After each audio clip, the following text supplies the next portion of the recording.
Hey guys, this is my Civic Hatchback, and today we're turning it into a Type R! You see these grills? You see? Today we're going to be replacing our front and lower grille. So the tools we're going to need to remove the front end will be these little plastic trim pieces, as well as, most importantly, this little socket puller, but you could just use a flathead screwdriver. Also, all of the items that you'll need are in the description below. So unfortunately, the audio did not record in this section, but essentially there's going to be 4 plastic clips on the very left side, and then 4 plastic clips on the right side, exactly the same, and then 4 right in the front. Unclip all of those and you should be able to take the top part of the bumper off. Mind you, you need to look for the plastic clip that's hidden underneath the rain or like the water seal. Next, by the wheel well in the front on both sides, you're going to need to unbolt this one screw, but since I have the Yofer lip, it's going to be 2 screws, but the top screw is the one that you're going to have OEM. Then under the fender on the left side where I'm pointing on the inside, there's going to be a plastic clip as well as another little screw. It's going to be easier if you turn your wheel and then unscrew it out that way, and then it's going to be the exact same on both sides. So take that out, and then you should be able to pull the side of the fender, or the side of the front bumper off.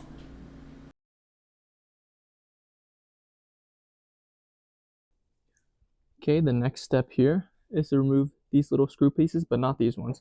There's a screw here, a 10mm nut here. The 2 center ones is the plastic screw. Then you're going to want to remove this one right here. And then in the corner, you have one more right there. And it's the exact same process on the other side. And then after that, you're going to move on to the clips under the headlights. So now, to get these clips off, you need to, there's one more screw right at the top of here. Okay, and then you just wiggle this off. It just has clips, so it'll just come right off. And this, you need to use a little plastic pry tool to push these little clips off. And you got to be a little careful because I think this one might have broke. So yeah, there's 1, 2, 3, 4 on both sides. And just like that, the bumper is off. Kind of just pull it right off, it's easy. Now we're going to need to take off this top trim to be able to replace this gloss black here, here, and here. And there's just going to be a lot of clips on the other side. Okay, the second step, which I already did, was you just need to pull this little black piece. Well, this is on the other side, but you know, it would go here and you just need to push the clips out. They're pretty much alternating in here, and or it goes here and then here and then here, here, like that, these little clips. Then once you get both out on each side, there should be also one right here. It locks into this. Once you get both sides out, I would also recommend taking this piece out, which you're gonna need for the next, to put back onto the next piece. And then you're gonna want to push down these black little tabs, and I accidentally broke one. They're really fragile, be careful. And you need to push down the black piece while pushing the white piece out that way, or pushing down this black piece and then pulling towards you. So then you can get this top trim off. Next, you're gonna wanna remove these 2 screws right here. So you can remove this trim piece because you're gonna be reusing this. Because the only thing that gets replaced goes up until this point and that black piece stays. So you can remove these 2 and it'll end up looking like this. And this will be the piece that comes off. Approximately 10 hours later. Okay, I moved inside to finish doing up the clips. It does take a lot of time and a lot of patience. It's not hard necessarily, just takes a little bit of wiggling. This tool worked the best. This one did not work very well. So recommend using this one. And then next, we just clip on the new grill the same exact way the old one came off.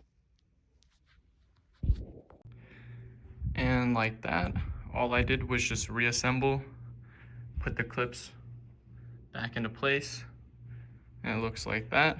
The only thing I have an issue with is this fitment right here. This clip is not long enough. It does not fully go in on either side.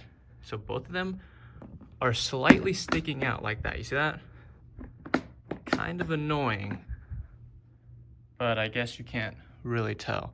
These clips need to be elongated. No matter how much I pushed on both this black piece and the actual bumper itself, it would not go in. It wouldn't fully seat. It would go in, but it would not fully seat. So now it's just like that. And I've noticed that other people who also have this kind of have the same gap issue. So it seems like it's just a quality control kind of thing.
Okay guys, everything is lined up correctly and adjusted.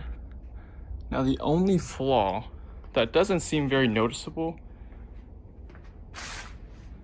is these once again, right there.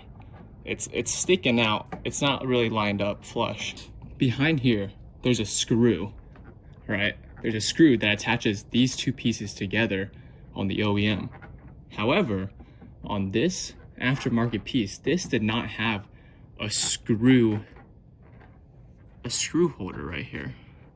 Yeah, it's completely empty right there. So it's not sticking. It's not too noticeable where I care that much. So yeah, no badge for now. Looks kind of clean. Looks really good. All I need to do is just put back in all the clips and then go back under, put the clips in, add the screw that goes here